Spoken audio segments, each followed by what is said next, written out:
There's always another mountain that you can climb.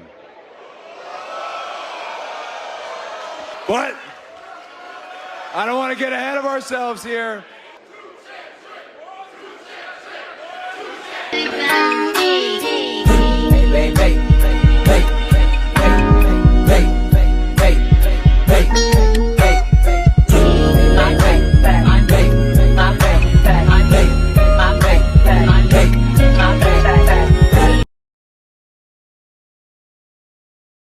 Hey, what's going on YouTube land? It's your boy TJ and welcome to my YouTube channel, Western Nostalgia, where I give my reviews on the WWE shows and PLE events. And today we are going to be reviewing NXT June 11th, 2024. But before I get into my review, just go ahead and give that thumbs up, a like.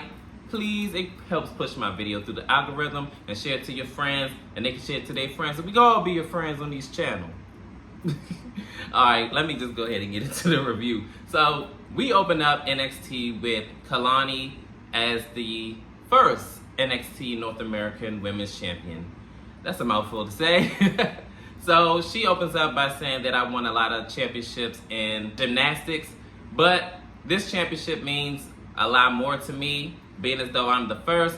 There's no previous lineage to this championship. I'm the first. So it's up to me to make it as important as it can be. Nobody can do it like Lonnie. This is when Jada Parker comes in and she says, yeah. Nobody can do it like Lonnie. All you prove is that you can scurry up a ladder like a damn squirrel. All that's not gonna matter because all you're gonna hear is in the new. And this is when Michin comes out and attacks Jada Parker from behind and they fight on the outside. Kalani Jordan gets out of there. Finally, the referee comes out to start the match. They had a pretty decent back and forth match up until the Good Brothers come out, which is the OC. And I'm trying to figure out, y'all been ignoring her for the better half of 6-7 months or however long it been since they kind of, well, actually AJ kind of like dissed her. Or maybe it was the AC2. It's been so long ago, I don't remember. Jada Parker is like jaw-jacking with them, and then she winds up getting a chair. One of the AOP members is distracting the referee, and then the other one takes the chair away from Jada Parker, and she's jaw-jacking with him again. And then this is when Michin winds up rolling her up for the 3 count, and then smacks both of her booty cheeks. I'm like, what is up with Michin and booty cheeks? Because she did that last week in the tag match when they both were jockeying for a position of who was going to get the tag in that tag match. And then she just smacked her butt because they were like pushing each other back and forth. And then all of a sudden she just smacked her butt and she tumbles over the ropes. But Michin is going to, I guess, face Kalani Jordan for the NXT North American Women's Championship.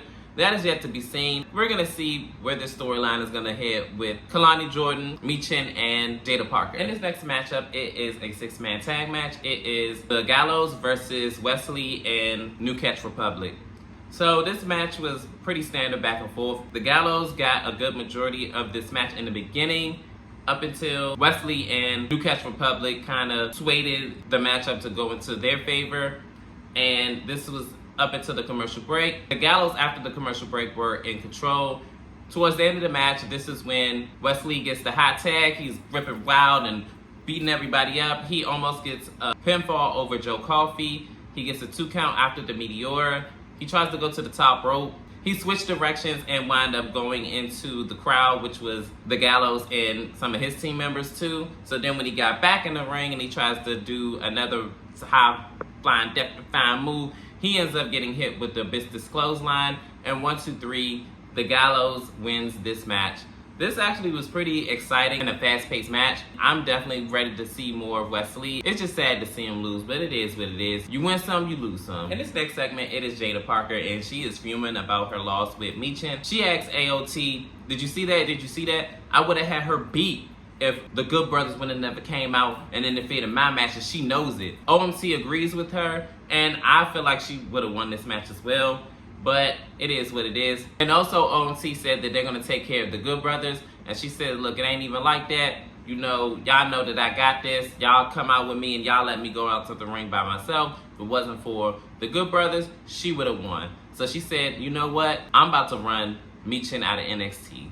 That is yet to be seen, and I'm ready to see where this is going to lead to. In this next matchup, it is Wendy Chu versus Brittany Reese. Whew!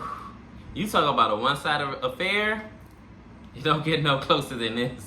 Well, Wendy Chu started off hot and heavy with just her striking off rip and then clotheslining and all that other stuff.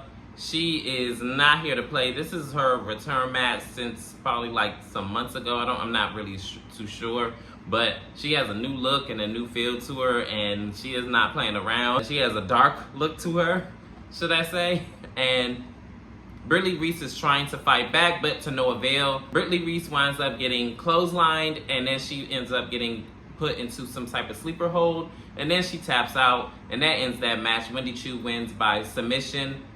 Whew, I tell you one thing, I wasn't expecting this version of Wendy Chu because I'm so used to seeing her fun-loving side and her sleepy time thing, but now this sleepy time thing got turned up into the dark side, and now she looks like she's not playing anymore, but we're gonna see where her character development is gonna lead to. In this next segment, it is Cody Rhodes, and he is here on NXT.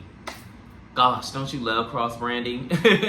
So anyways, he comes out and he says that there's something magical about this place on NXT. At Clash of the Castle, he's going to be making AJ Styles say, "I quit." And this is the way that he says, "I quit." I was like, oh my goodness, stop it.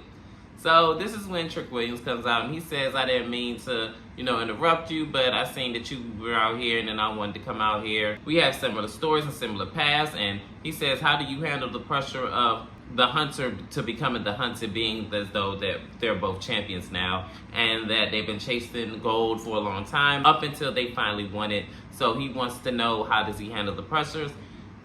In a roundabout way, Cody Rhodes don't really answer the question. He says, how do I go from being the hunter to the hunted, dealing with everybody and his peers looking at him as a threat in the division, being as though that he is the champion. The good thing about mountains, there's always other mountains to climb. And before Cody Rhodes leaves the ring, this is when Trick Williams said, with 4th of July coming up, are you going to come to the cookout? And Cody Rhodes says yes. This was a pretty interesting segment.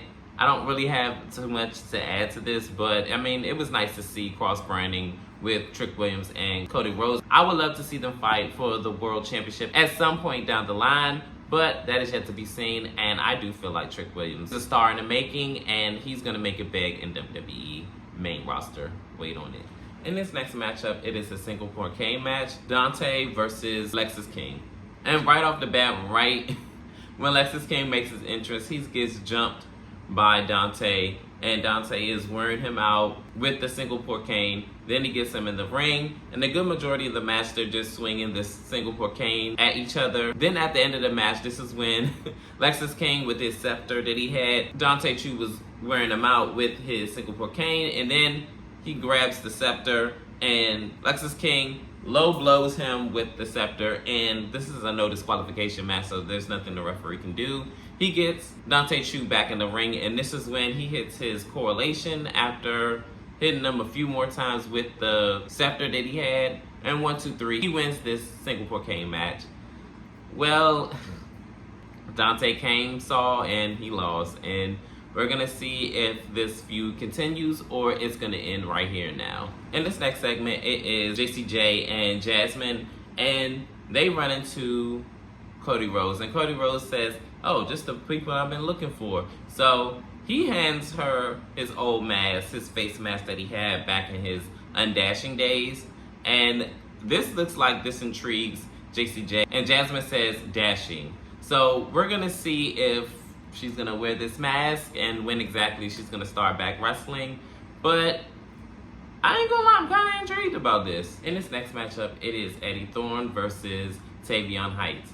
This match was actually a pretty standard back and forth match. They started off with some chain wrestling. Tavon kind of got a good majority of this match. Eddie Thorne fights back, and then he hits his German suplexes and things of that nature. This match only lasted about, I wanna say, less than 5 minutes. Definitely like less than 5 minutes, going on to like the 3, maybe 4 minute mark. He hits a spiking DDT, and then 1, 2, 3, he wins this match. I'm not gonna lie, I'm not really too fond of Eddie Thorne all that much, just to be real, but we're gonna see what's gonna happen. Definitely, since they've been hyping up with all these vignettes and everything like that, hyping him up. and we're gonna see what he's gonna bring to NXT, and maybe, you know, he'll change my mind. In this next matchup, it is Shawn Spears versus Javon.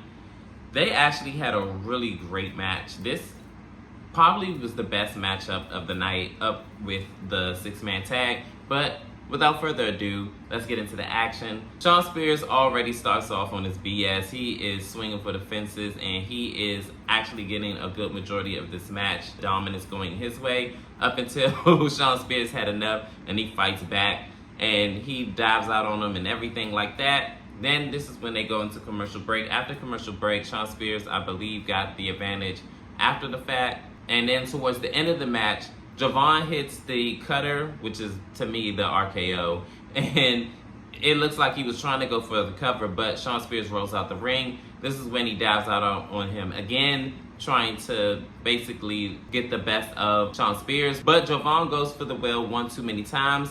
And when he dives out on him for the last time, he ends up hitting the corner of the announcer's table, hurting himself in the process. And Shawn Spears, being the veteran that he is, he ends up getting him in the ring and taking advantage of the situation and hits his C4, and 1, 2, 3, he wins this match. This, like I said, was a really, really good match. It was very back and forth-ish, but Javon did not come out with the win. And we're gonna see if their rivalry will continue, or they're gonna end it right here and now and do a 1-0. In this next segment, it is Roxanne Perez, and she says, "And still, you're NXT Women's Champion." A lot of you don't know this, but you're just finding out that I am one to be reckoned with. And I did what nobody thought I could do, and that's beat one of the most dominant women's champion on the TNA brand. And I still came out on top with my women's championship. But I told you guys I was going to do that. I want to bring out Ava out here to congratulate me, so don't keep the champ waiting. So Ava comes out and she says, "Congratulations on winning your matchup at Battleground, but I don't understand exactly what I'm congratulating you for, because you're actually doing your job. Because part of being the champion is how you walk, how you talk, and the people that you defend your championship against, and this, that, and the third." So this is when Roxanne Perez says that, "Oh, what a perfect GM, and just trying to make it about you. Whoever you have in line for me to be the #1 contender, I'm going to beat them." So this is when JCJ comes out and she says, "I'm one of the main attractions, the reason why that a lot of people join in to watch NXT. So you can't talk about the women's division without talking about me." Yeah, hold up, because it wasn't just you, boo-boo. It was Mandy Rose and Gigi. To exclude that and just say it was because of you solely, yeah, no, you're being delusional. But this is when Lash Legend and Jericho comes out, and she said, hold up a minute, Bad Girl and Robin. I was like, not Bad Girl, because of the mask. She says that they were going to go after Kanani and try to win the NXT North American Women's Championship, but she said, since you want to run your mouth, I'm going to come after that championship, because you definitely aren't going to be taking the credit for the uprise of the women's division and this, that, and the third. This is when Lola Vice comes out, and to make a long story short, she says that all of you are jealous of what she have, and she says that y'all are mad because she's on a whole nother level that only I'm on. So this conversation should be between the champion and the future challenger. This is when Jericho said, "Why don't you shake your happy ass back in the back?" So Lola Vice ends up kicking Jericho, and then a brawl ensues until everyone except Lola Vice and Roxanne Perez are in the ring. And this is when the segment ends, where it looks like Lola Vice is staring down really hard on Roxanne's championship. So that's it for the NXT review. I actually kind of enjoyed NXT. I'm just so upset that I was in the middle of recording and then my internet just went down for no reason, and then I had to re-record this the next couple of days. I'm just so glad that my internet is back working. But anyways, how did you guys feel about NXT the other night? I actually enjoyed it, but as always, leave it in the comment section. Let me know how did you feel about it. And that's all I have for you guys. And peace, TJ, I'm out.